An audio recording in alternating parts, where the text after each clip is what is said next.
I'm not sure what to say, and sometimes it's best to say nothing at all. I think I'll just spin them round and then you can tell me what you think about these two Thomases. Try to be nice. We've got to be careful what we say on YouTube these days. Okay, this is going to be a mega Thomas and Friends merchandise video. I'm going to unbox all the boxes here and get out all the merchandise that I've collected over the years. We're going to see the good, the bad and the ugly of the Thomas and Friends merchandise empire. Okay, let's do it. I've had to set up a fair bit of table space here. There is a lot of things to look at in this Thomas and Friends merchandise collection. And I'll tell you what, some of the items here are going to blow your mind. Okay, I'm getting there. I've got a few more boxes to put out here yet. And I'm sort of being assisted by Fluffy. Because if there's anything new around, of course, she's going to be into it. I've got 3 and a bit boxes to go, and I'll tell you what, the Thomas and Friends magic just keeps coming out. There's some really, really strange things in these boxes. Okay, all the merchandise is out. Crikeys, there's a lot of stuff there. I've tried to display things in groups that are connected to each other. There are some items here where there are layers upon layers of items to look at. There are some double ups of some items, but it's actually not too bad. And it's just astonishing how deep the Thomas and Friends franchise merchandise goes when you see it laid out like this. I'll try and explain what's on the table here in its rudimentary groups, although it's not perfect. We've got games and puzzles from the various era of Thomas and Friends franchise there. Things that you may have found in your bathroom in that section there. Tracking across, we get into like a food zone, some very unusual Thomas and Friends chocolates and other items like that. Tracking up the back there, there's a stamp set that I can see. Right up the back is a more recent playmat. Tracking forward again, I can see things that you may have taken to school with you, things that you may have attached to your school bag, some Thomas and Friends media, things you may have had your breakfast on there as well. Some more recent pieces of merchandise there. There is a little bit of knockoff stuff in here as well, so you have to be a bit careful. I can see an old piece of artwork there. Tracking up the back, there's a karaoke machine, Thomas and Friends guitar up there, 2 of the wonderful Thomas Wooden Railway carrying cases there, an old pillow, things that maybe babies play with there. There's really so many different things. It's not funny. Some money boxes there. Tracking up the back there, another more recent playmat with a Thomas Mini involved. Some balls, and then we get into a very, very deep bunny hole of Thomas and Friends books. And I'll tell you what, there is layers upon layers upon layers of books here.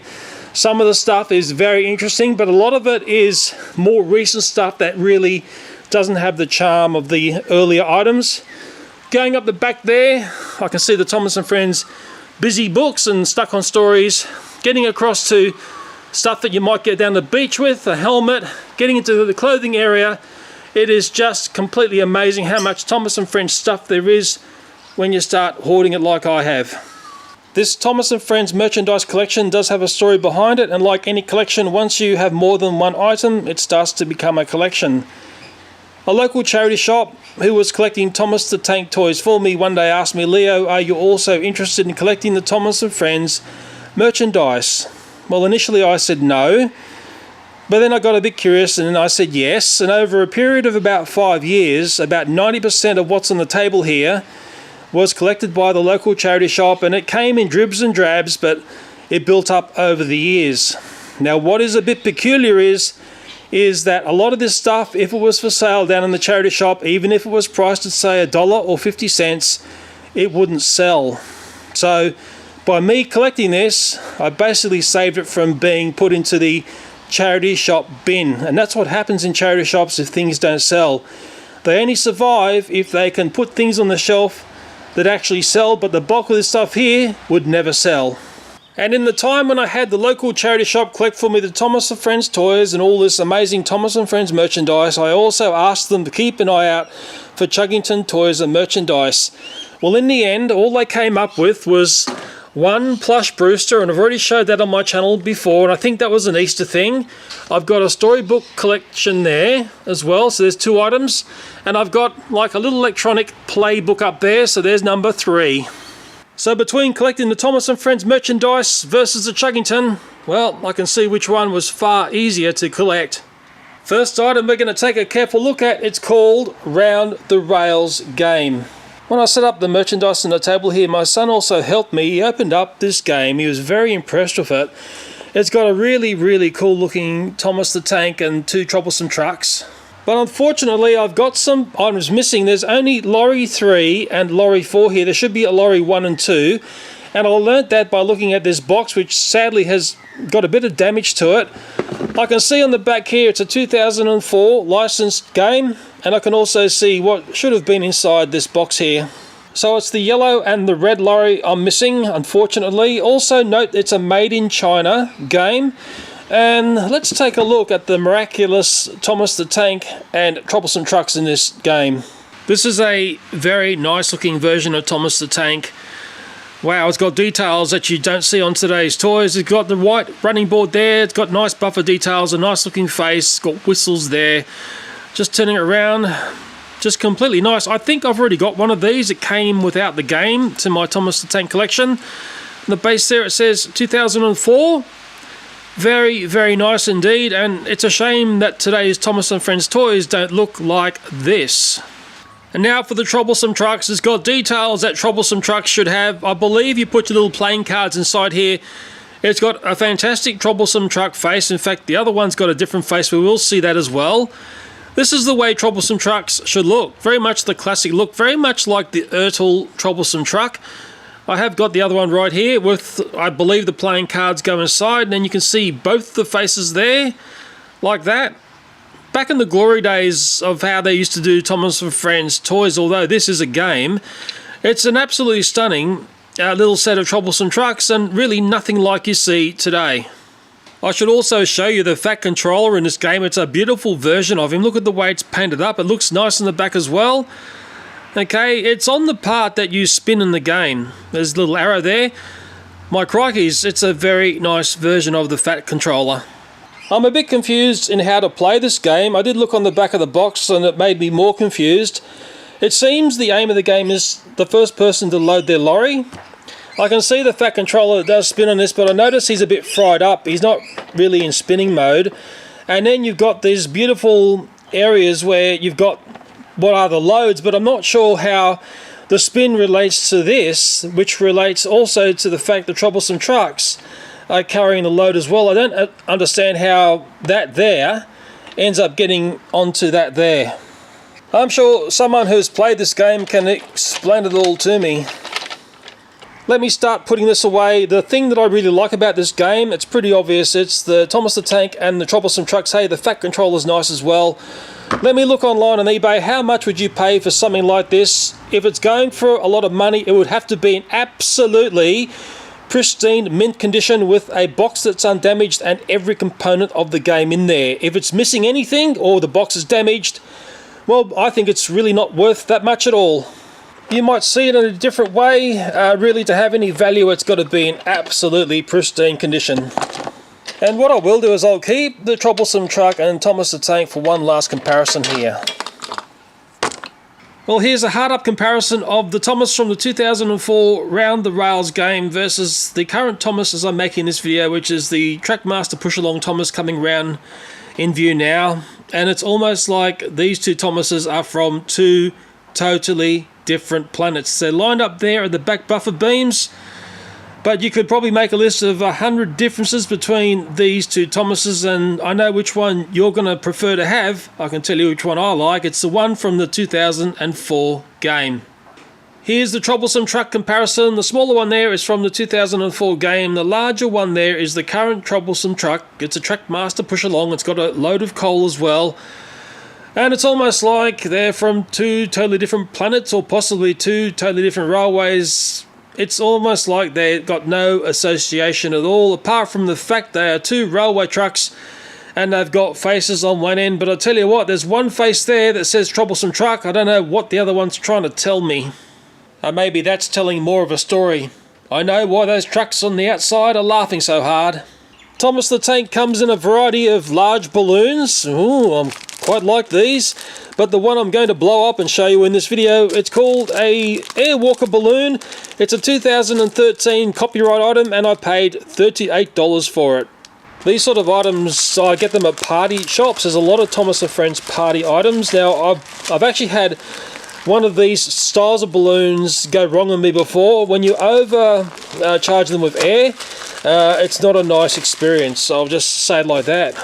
And crikeys, I think this Thomas is going to be nice and big. Yeah. I noticed this balloon comes with a set of instructions, but because I'm a man, I'm going to screw this up and guess what? Throw it away. I've just noticed there's a really strange bag of weights here. I wonder what they're for. Maybe I better go and get those instructions back. I'll tell you what, this is actually quite a sizable balloon. I believe it's meant to be helium inflated, so it's going to float in a sense. It's got a nice face. It's sort of got 3D wheels. It's got like 2 sets of wheels. I'm just going to fill it up with air, but I'll tell you what, I wouldn't mind having helium because I'll just let Thomas float away. It'd be a nice time to do that because there's no jets around because it's virus times. He'd be safe in the air. Okay, I've got Thomas under the pump here. Here he comes. It's quite a complex thing to blow up, and some idiot threw the instructions away, which makes it even harder.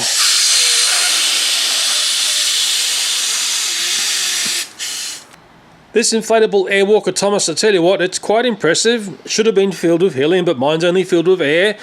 It's quite 3D. It's got a face on this side, and if I just flip it around, there's another face there. So Thomas is a bit two-faced in this variation. So if I look at Thomas here front on, it starts to look a little bit awkward. I'll tell you what, if you were young and you're at a party and you're into Thomas and this is floating around at the Thomas, it'd be a very impressive thing to see. I very much like this Thomas the Tank Airwalker.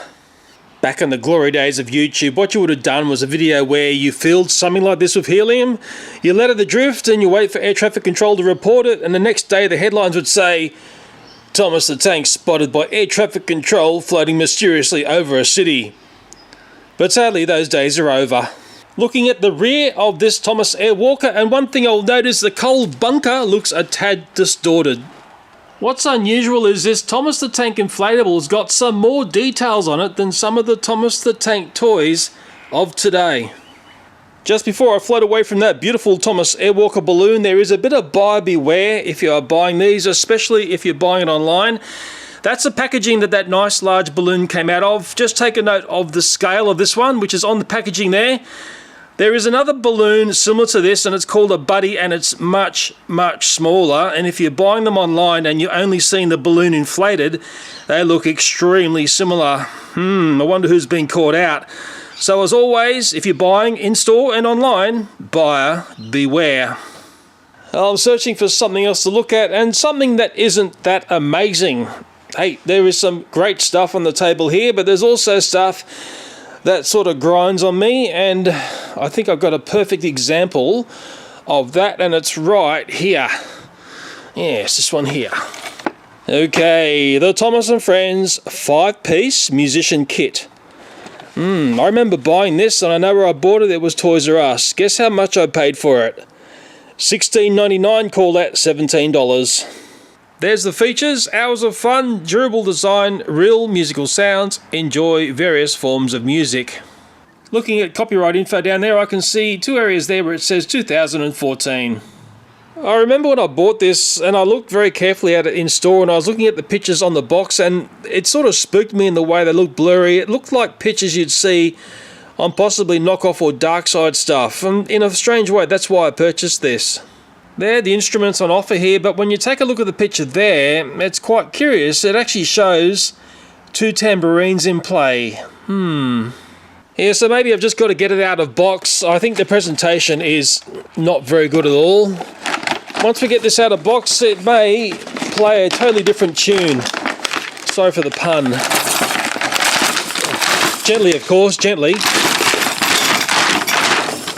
Okay, it's a lot less spectacular when it's out of box, and I think the boxing was doing a lot of tricks there. That's the tambourine. Okay. It's got something red in there. It just feels cheap, and this is just rubbish, guys. Sorry. Complete and utter rubbish. Okay, that's gone. Let's take a look at these shakers here. No. This is disgusting. There, so that one's just the same. Can I get that one to go? Okay, you see what we're dealing with here? I call it a recorder. It's that I think some people may call it a flute. Just looking at the way the stickers are done on it, it's just, yeah, no, this is just rubbish. Okay, it's split through there. No, this is just rubbish, and that's what I thought. In fact, there's this, what do they call it? A harmonica. I almost said mouth organ. Okay, what's that going to be like? Can I be able to snap one in half? Yep, look at that. Okay, no trouble at all. It's in pieces.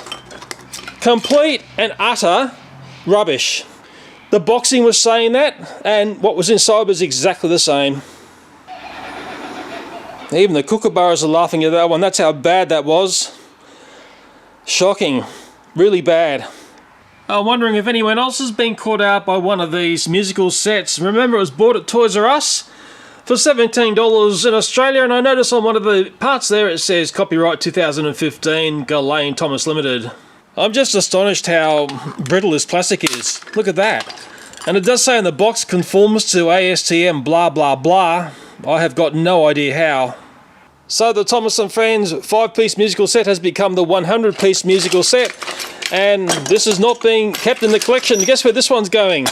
Straight into the bin. And sadly, like I sort of said, there's some amazing stuff on the table here, but there's also some complete and utter rubbish that you want to know nothing about. As the box says, enjoy various forms of music. I'm sort of thinking, how much is that really worth? Well, to me it's worth a fat zero, because I wouldn't give my children anything like that if I knew it was going to break apart like that. Let me just put that gently aside, and I'm going to take a look at that 21-inch mini guitar next. I'll have to sneak around the back here and grab this one. This is something I purchased at Toys R Us. I thought it looked pretty cool. I'm not going to tell you how much I paid for it yet. This is the graphics on the back of the box. It looks very inviting, doesn't it? Let's quickly read that bit there. The features read as easy to play nylon strings, real tuning gears, traditional body shape for great sound. It says package contents is a 21-inch mini guitar with a 1-year warranty. It's also reading there, cool Thomas graphic. I can also see copyright information in 2 areas saying 2014. I'm wondering why they're calling this a mini guitar. Wouldn't it have been better calling it a ukulele, or is that something totally different? I know some musical person in my audience will tell me, and I will just get this guitar out. It's either going to be totally awesome or complete and utter rubbish. I wonder which way it's going to swing. I've got a plastic bag to deal with next, and we'll see the awesome Thomas graphic first. Oh yeah, that looks very impressive. Just taking a look at the other graphics on the body here, this is all plastic as well. I have put some tension in the strings, but nothing is holding tune. I do see copyright 2015 there. Okay, the fretboard is all plastic. It's sort of all plastic fantastic, isn't it? There's another graphic at the top there. And what is sort of semi-curious is it's all metal geared, which I suppose that's the norm, isn't it? It's just unusual to see something all plastic. It's sort of nicer when these are made of wood. Now, one thing I've noticed here, and I'm not sure whether this is right or wrong, but the way they've strung this, they put 2 larger strings here in the middle and 2 very small thin strings on the outside. I always thought it went like the larger strings on this side and worked its way across to the smaller strings. Maybe I need to go and ask Pixie Licks if this is right or wrong. I think this is more impressive graphically versus musically, and where guitars and things tend to fail, it's the neck area here. A lot of tension and stress can build up in this area here and also up here. I'm not sure what to think about this yet, and what I should do, like the other musical instruments, is give this a little bit of a stress test. And there's many a great musician that have tested instruments on stage. I always think of Pete Townsend for some reason. And he tends to grab it up this end here, and he tends to do something like this.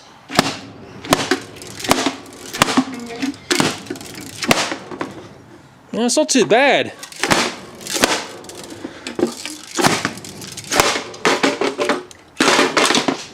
Took a fair bit of punching to get that one to bust. Well, I did tell you that the area where guitars fail is between the neck and the body, but I tell you what, it took a fair bit of bashing to pull this apart. I think most children would struggle to do that. It has broken away there. The face of the body has come away.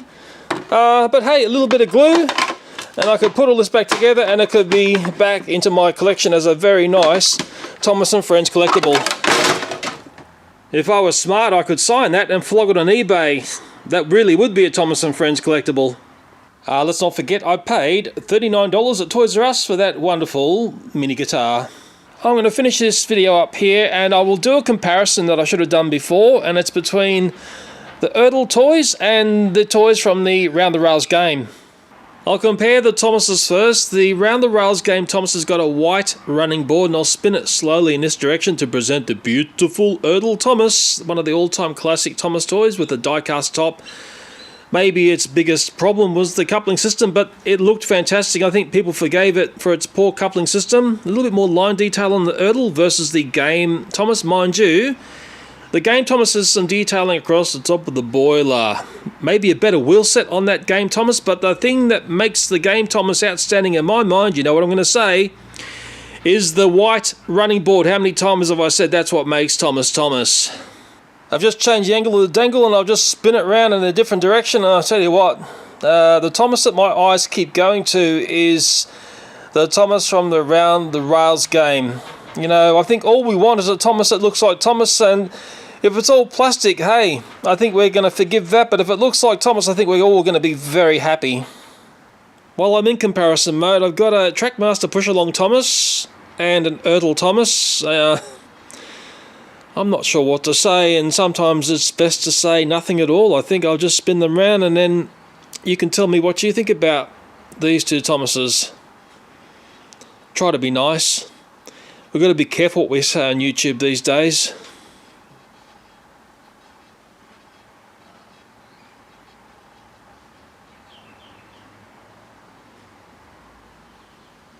Okay, the troublesome trucks. The Erdl has the coal load. They've both got fantastic faces. They are both nicely detailed, and the Erdl is presenting the camera at the moment, one of the all-time favourites of many, but the Round the Rails game troublesome truck has got really nice detailing, multicoloured. It's got a better wheel set, and I'll tell you what, I actually like it better than the Erdl troublesome truck, and I know that's going to cause a whole stack of trouble. And for one final laugh, I've got the Trackmaster push-along troublesome truck with two classic-looking troublesome trucks beside it. And it's almost like the troublesome truck in the middle is from another planet. I can see that the troublesome trucks on the outside look very related. They look like troublesome trucks from the same family, but unfortunately the one in the middle looks like a strange sort of blowing that we're all hoping is going to blow away. What to pick out of all this to show in another video, or maybe another few videos. I can't look at everything. There is just too much stuff here. Some of it, unfortunately, is rubbish. We saw a little bit of that in this video. And some of it is also very interesting. Now, the little guitar ukulele thing, I actually glued that back together. That was actually fairly robust. And what was interesting about it was when I was restringing this, I don't know whether you know the rule about restringing, and that is how much string do you need? Well, you put your hand like that, and you run the string from there across your hand up to the tuning pegs, and this little guitar, toy guitar, had the right amount of string if it comes down to that rule of how much string do you need. So it was actually quite hard to smash up. As for the other instruments, they were total rubbish. That is actually not too bad. And I'll put that back together because I know there'll be people out there crying, "Oh, that was horrible, don't you like Thomas anymore?" And you never hear the end of it. Well, there's a little guitar. It's all back in one piece and it's like brand new. Okay, now which items do you want to look at next? I'm pretty sure a lot of the audience are going to say we want to take a look at the stuff from the earlier period of the franchise because that's where it was hot, that's where it looked fantastic. Well, yes, I want to look at the early stuff as well, but you've also got to look at what's served up today, because when you compare the early stuff versus today, I think it exposes a fantastic Thomas & Friends story.